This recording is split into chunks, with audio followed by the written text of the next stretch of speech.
Tompo Andriamanitro, mino sy mahatoky anao aho. Izay natomboko ao dia vitanao. Avereno amin'ny laoniny ny fiainako iray manontolo. Miandry anao aho, avereno amin'ny laoniny ny foko, ny aiko, ny fanahiko. Avereno amin'ny laoniny ny fahasalamako, ny fanambadiako, ny zanako, ny ankohonako, ny fifandraisako amin'ny hafa, ny arabolako, ny asako. Avereno amin'ny laoniny ny asa fanompoko, ny finoko, ny maizy ahy, ny fihetseha-poko.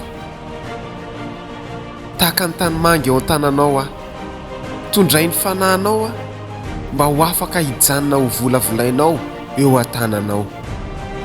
Ataovy amin'izay tianao aho, ampiasao aho mba hanehoana ny voninahitrao ary hanandratra ny anaranao eo amin'ny fiainako rehetra.